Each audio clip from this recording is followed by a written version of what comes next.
Coming up on News Live at 6, Sitting in Solidarity took place here on the Quad today as a part of SU's Remembrance Week. We'll have details on what happened at the event as well as what's to come for the rest of this week. Plus, a community center in Camden is looking to support a variety of healing journeys with no judgment and a cup of joe. And national protests against police brutality are taking place in Syracuse. The message protesters shared today when News Live at 6 starts right now. This is CitrusTV News Live at 6, your campus news leader.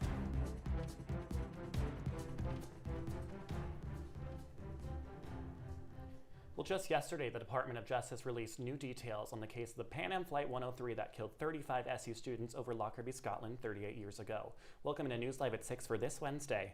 I'm Luke Welch. And I'm Moira Vaughan. On day 3 of Remembrance Week here at Syracuse, a DOJ document unveiled after 1 year after the FBI reopened the investigation into the bombing. Abu Aguila Massoud is currently being charged with creating the bomb that took down the plane, but on October 7th of this year, his legal team requested a delay in his case after his attorney withdrew. And just 2 days later, the court asked for longer. The defense would need to prepare for the trial and for the DOJ to assess witnesses. The initial deposition of the case is set for November 17th, though it won't be in the U.S. The trial is set to begin on April 20th of next year. We will have the full story for you on CitrusTV.com and the latest updates here on CitrusTV News. But as Remembrance Week continues here on campus, the university held its annual Sitting in Solidarity event this afternoon. And this event allows Remembrance scholars to sit and reflect uninterrupted for 35 minutes, and community members can watch. Our Lauren Holdemeyer joins us now live with details on the event. Lauren, good evening. Good evening, Moira and Luke. Behind me are 35 chairs that are now empty, but earlier today they were filled with SU's 35 Remembrance Scholars to take place in Sitting in Solidarity. Sitting in Solidarity is an annual event held each year as a part of SU's Remembrance Week. The 35 Remembrance Scholars sit in chairs here on the Quad to honor the 35 SU students who died in the Pan Am Flight 103 bombing back in 1988. These students were returning from study abroad programs in London and Florence when the bombing happened. The seats are arranged in formation with their seats on the plane that day. This year, 10 Lockerbie scholars also join Remembrance Scholars on the Quad. Remembrance Scholars want the community to remember the students who were killed on this flight were normal college students with futures ahead of them. It's just 30 minutes of silence that you can really think about all of this, how these people were feeling, how their families were waiting for them at the airport, how there was a game happening at the Dome, and all of those people were finding out about their friends, co-workers. So each of these 35 chairs friends that are placed out here on the Quad for the entirety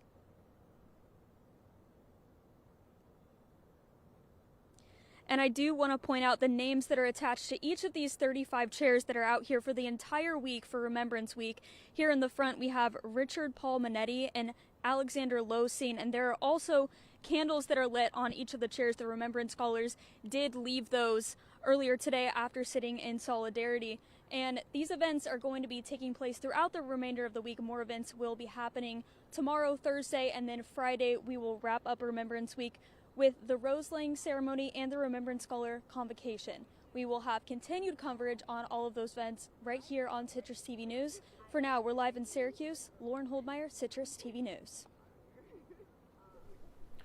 Lauren, thank you for your coverage. Such a beautiful commemoration here on SU's campus every year. Well, if you took a look outside, it's getting a little gloomy out there. I remember I was walking to the station today and it was a bit rainy. It officially feels like we're into that fall stretch. Absolutely. I remember I had to put on a puffy jacket today. It seems like this is the start of the winter temperatures that we're going to be seeing. Our Grace Elford is filling in for Alexa Corey tonight live outside. What is the weather looking like today, Grace? Well, Luke and Moira, you are right. It is definitely getting chillier here in Syracuse. If you look behind me, it's super cloudy and gray, and we've been having off and on showers all day. Right now, we're at around 52 degrees Fahrenheit, and looking into tonight, we're going to be at 48 degrees with some more showers coming in, unfortunately. I'll have more for you later on in the show for your 5-day forecast. Grace, thank you so much. Well, the University Union has announced this lineup for this year's Calentone, Music Festival. Grammy-nominated singer and songwriter De La Ghetto will headline the event, appearing with producer DJ Extra and the university's own Raices Dance Troupe. Doors will open at Goldstein Auditorium this Sunday at 6:30 p.m. and entry is free for all. And opening today at the Syracuse stage is a live adaptation of Alfred Hitchcock's film. The production is a partnership with the Indiana Repertory Theater, The 39 Steps. Performing the production will be a small cast of 4 actors who will play a variety of roles. The show will also be directed by Syracuse local Benjamin Hanna. The comedy takes place in 1935 London and is a spy thriller which stars a retired British Army officer. Now, tickets are currently on sale on the Syracuse Stage website. The production will be shown until November 9th. Well, Syracuse's School Education Center on Disability and Inclusion has been awarded money from the state's Council on Developmental Disabilities. The CDD has awarded them $750,000 over 3 years. This grant will fund a pilot advocacy training curriculum, which will have different tracks for self-advocates, parents, families, and caregivers. The hope is the curriculum will create a stronger network to build up the community. The center at the School of Education will also create a statewide peer-led advocacy network for the people with disabilities and their families. Well, advocates took the streets today around the country for the National Day of Protest Against Police Brutality organized by families demanding justice. Now, here in Syracuse, protesters gathered near the Everson Museum Pond downtown. Citrus TV's Matt Lesnick is here in studio tonight to tell us their message. Matt, good evening. Good evening, Luke and Moira. Since 1996, protests have been held on October 22nd in opposition of police brutality. Here in Syracuse, protesters gathered near the Everson Museum Pond to support the cause. In an Instagram post by Families Demanding Justice, the national organizers of the event, the protesters are for, quote, demanding an end to police brutality and that killer cops be thrown behind bars. Jennifer Backstrom, who says her son was killed by police, says it's an issue that continues to plague the country every day. It's happening every day. Police are brutalizing people, killing people, framing people, and covering up the truth, preventing justice every single day. The last sign that my son held while protesting in Potsdam, New York was how many weren't filmed. There are many more that weren't filmed than the ones that you will ever see on TV. Backstrom also says it's important not to give up in these fights.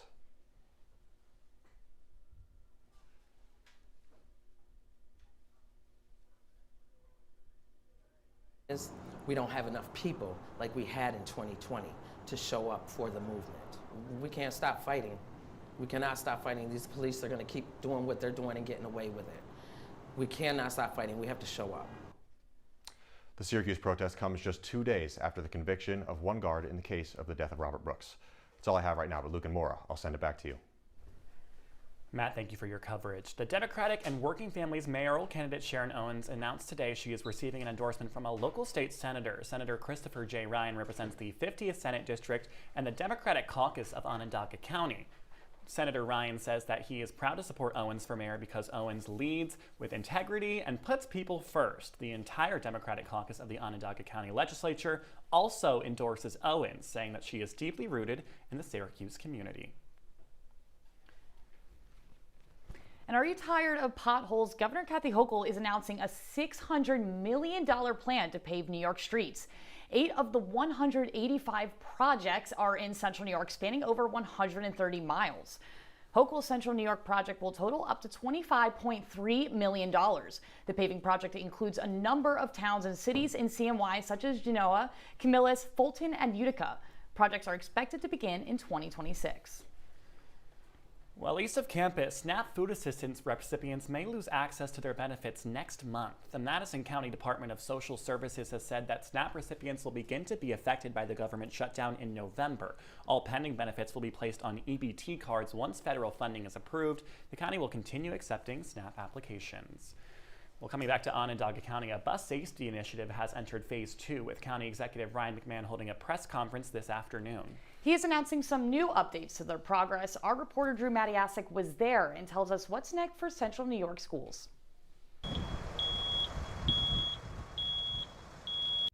Today, county and local school leaders gathered at the Lafayette Transportation Center, where the county announced phase 2 of the bus safety initiative, penalizing drivers that speed past a school bus with its stop signs out by sending them a ticket in the mail. So how do they do this with brand new cameras installed on the side of the bus? As you can see behind me, there is a camera right there. That camera picks up a lot of data. But the goal here is to make sure that kids are safe, that parents who are working are not worried about their kids getting on and off the bus.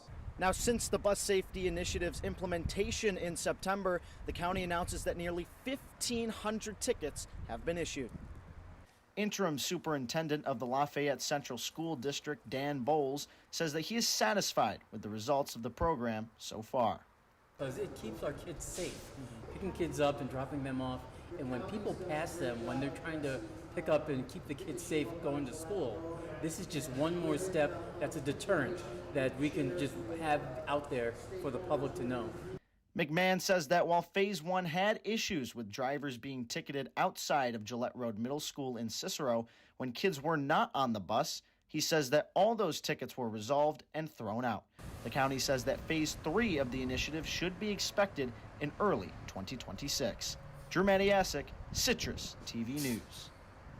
Drew, thank you for the update. Well, the state is launching a new online portal to collect photos of immigration and customs enforcement activity. Attorney General Letitia James is asking New Yorkers to share any documentation of actions throughout the state. She said, quote, "No one should be subject to unlawful questioning, detention, or intimidation," end quote. The portal comes in response to an ICE raid in New York City yesterday.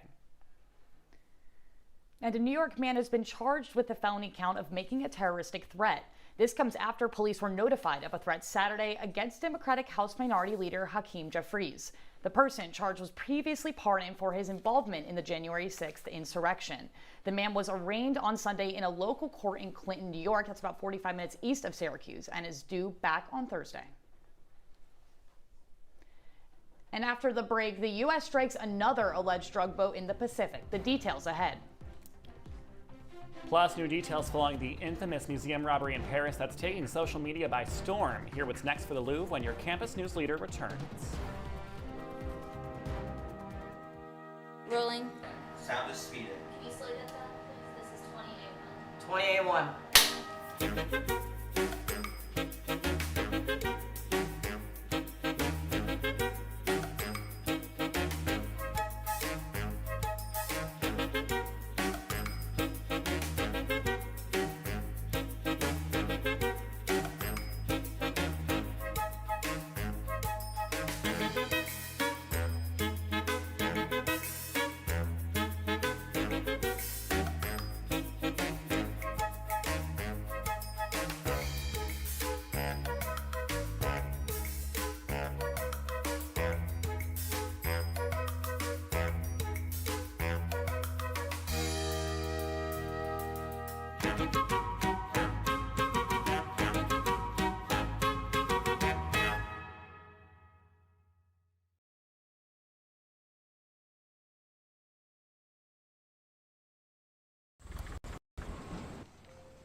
Dad, they took over my bedroom. Come on, come on.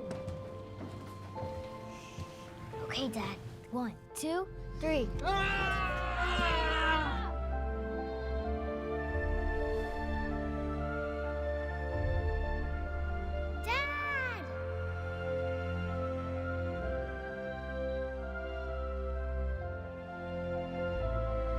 You saved me. Dad?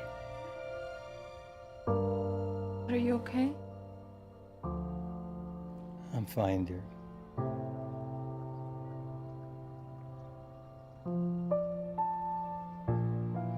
Your hero needs you now, and AARP is here to help. Find the care guides you need at aarp.org/caregiving. You're watching Citrus TV News Live at 6 with Luke Welch, Moira Vaughan, and Alexa Corey. And now, your campus news leader continues. Welcome back to News Live at 6. We come back with new deportation details. An immigrant rights group is calling for pregnant women to be removed from federal detention facilities. The American Civil Liberties Union sent a letter to the U.S. Department of Immigration and Customs Enforcement, giving accounts from the pregnant women, saying they were put in, quote, terrible conditions. Now, according to AP News, women say they were shackled while being transported and placed in solidarity confinement for days without food and water. The Department of Homeland Security has denied these unsafe conditions. The department also says that women are given regular prenatal visits and nutritional support. Well, to the latest in Paris, the jewelry heist that's captured the world's attention, specifically on social media, the Louvre reopened this morning.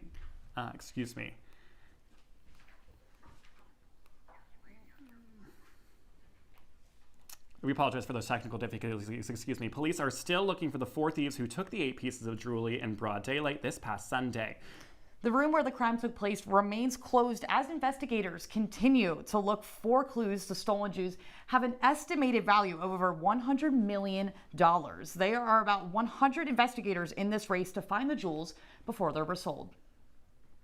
Well, moving overseas, the U.S. military launched its 8th strike against an alleged drug boat, this time in the Eastern Pacific Ocean. Newly titled by the President's Secretary of War, Pete Hegseth, announced the attack earlier today on X, saying the vessel is known by U.S. intelligence to be trafficking drugs. The strike left 2 dead in international waters, according to the Secretary, and no U.S. forces were injured. It's yet another move in the administration's war on drug trafficking, which has faced questions of legality in recent weeks.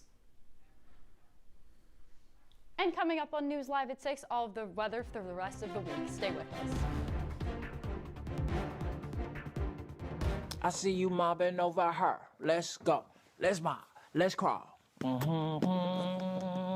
Let's crawl. Let's crawl. Hey, yo, we mobbing. Come on, girl. Let's crawl. Hey, yo, let's crawl. Hey, yo, let's crawl. Hey, let's crawl. Hey, yo, let's crawl.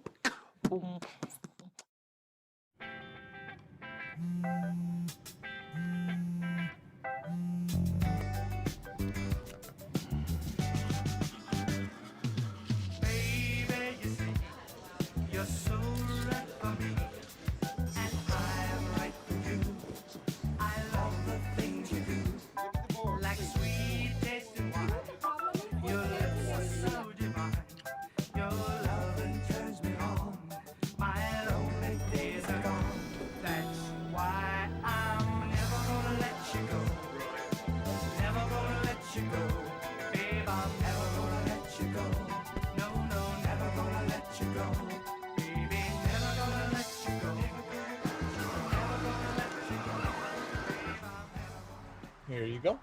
Thank you. Thank you.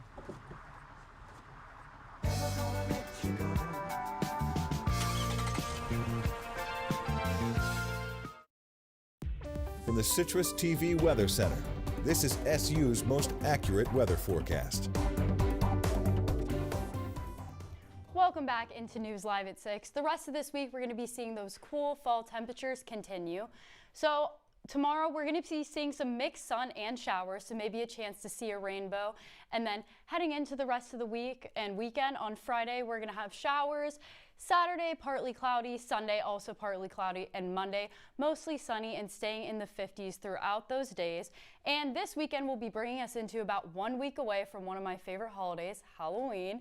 And so you may be wondering what you can do to prepare for the holiday. Right now is actually your best time to carve those pumpkins because we are in a cooler temperature. 7 to 10 days out is going to be the best time to make sure those jack-o'-lanterns give you enough time to sit on your porch but will still look great on Halloween night. Make sure you're ordering those Halloween costumes in preparation for the Halloween forecast, which is unfortunately going to be 51 degrees with some rain. I'm going to send it back over to Luke and Moira at the desk. Thanks for the reminder. I definitely need to get my costume soon. I know, I've been kind of behind on that for sure. Well, the Camden Life Center is giving people in recovery a place to connect and rebuild. Reporter Zara Suvanto shows how the space is helping residents find support outside of traditional treatment. In the small town of Camden, this cafe is serving up more than just coffee. It's located inside the Camden Life Center, where people can take part in free recovery activities throughout the week, one of them being the Recovery Cafe. The cafe is part of a global network with locations all over the world, all focused on the same goal, building community through connection and support.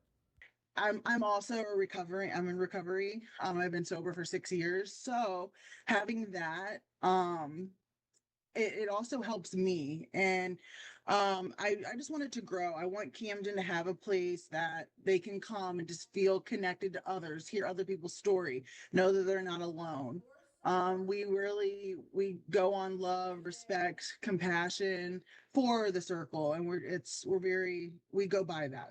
The idea goes beyond treatment. It's about belonging, a place where meals, conversations, and friendships all become a part of the recovery process.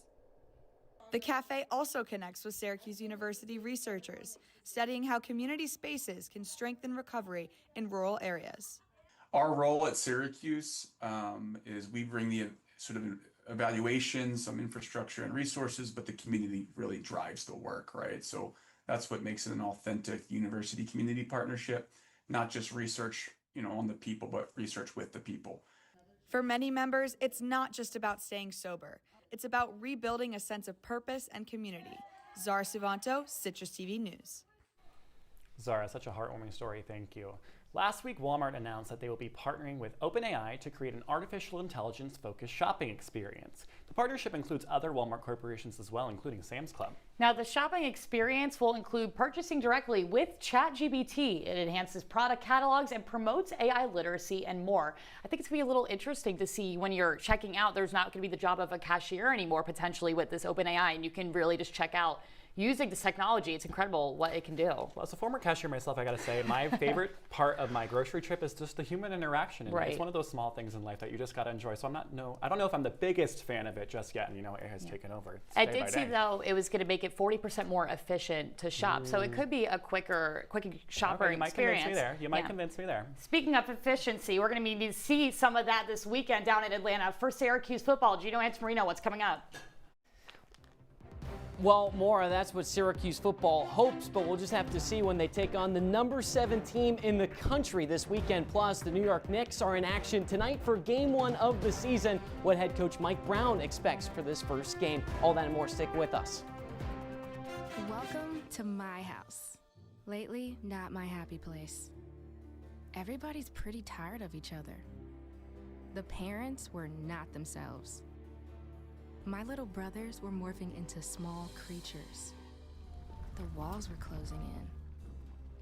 Clearly, a case of too much family, too close, 24/7. And there's a lot of that going around right now. If this sounds like your house, try going someplace new. YourLifeYourVoice.org. You'll find lots of ideas to help you handle the family stresses of being confined to close quarters. YourLifeYourVoice.org. It might not get you out of the house, but it could help you find a little more breathing room.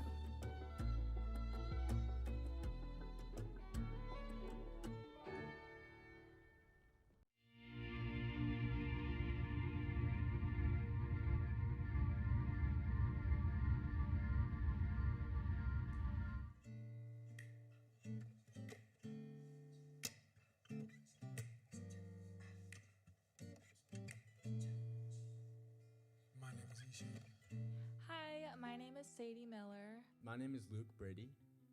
I go by St. Luke.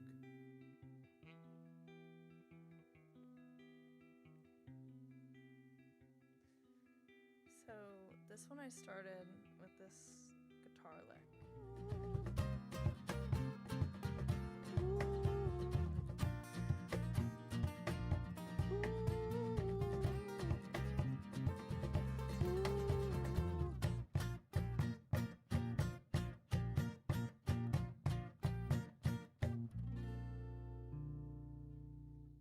And now, your Citrus TV Sports Report. Well, in case you missed what Grace said earlier about the weather forecast for the rest of the day, let me fill you in. Around 50 degrees, partly cloudy, and orange and blue skies, baby. Welcome into sports. I'm Gino Antamarino. The New York Knicks have game 1 of the regular season in about 40 minutes. They take on the Cleveland Cavaliers from Madison Square Garden. And new Knicks head coach Mike Brown says he's pretty thrilled to be in the Big Apple. But to be there for for a real game, or however you want to call it, and really hear the fans, feel the fans, see Celebrity Row. I mean, it's going to be amazing. My mom's going to be there too. My mom and my sister. they're going to be there with the rest of my family. So. Well, then hopefully Coach and company can get the win for the fam.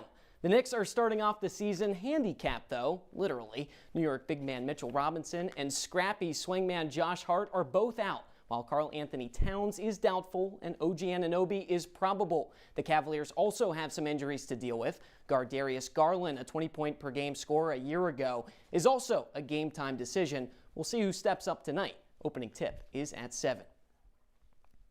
Moving from the hardwood to the ice, the Buffalo Sabres are also in action this evening.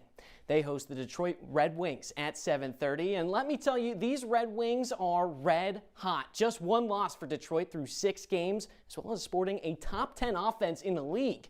Buffalo tries to right the ship after a shaky start, though, dropping 4 of its first 6 games. Another major test for the Sabres this evening. Well, speaking of major tests, you could say Syracuse football has a midterm this weekend. The Orange traveled down to Atlanta for a date with number 7 Georgia Tech. Q's head coach Fran Brown acknowledges the challenges this upcoming matchup presents. Well, excited about the week that we got ahead of us. We get a chance to go and play against Georgia Tech, number 7 team in the country. It's a great opportunity for the players, myself, the fan base, just for everybody to get the opportunity to go and compete against a really good football team. Coach Brown, always optimistic. Love the word opportunity there. Syracuse football has its opportunity to take down one of the best teams in college football this Saturday at noon. Gino Antamarino joining us at the desk. Gino, welcome into News Live at 6 tonight. Thank you so much. So I got a quick question for this game this weekend. We got 4 losses in a row. Is there any optimism besides Coach Fran Brown that you might be feeling for this game? What's not clicking for them? Well, I hope Syracuse football can all be on the same page like we are right here. Look how coordinated we are with all the orange. I mean, that's perfect. So hopefully Syracuse can be all on the same page. It's a really tough test, obviously, against number 7 team in the country in Georgia Tech in a hostile environment. See if the Orange can get it done. Gino, thanks so much for joining us. When we come back, we'll have one last look at your wake-up weather. Stay with us. Dad? Just 1 minute, okay?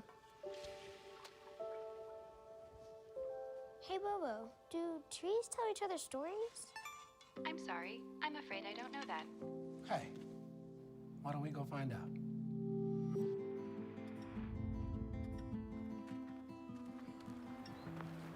Listen.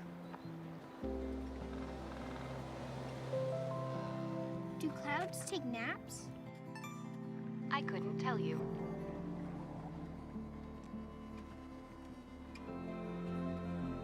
Can birds draw pictures? I don't have an answer for that. Dad, do stars visit their friends? Look!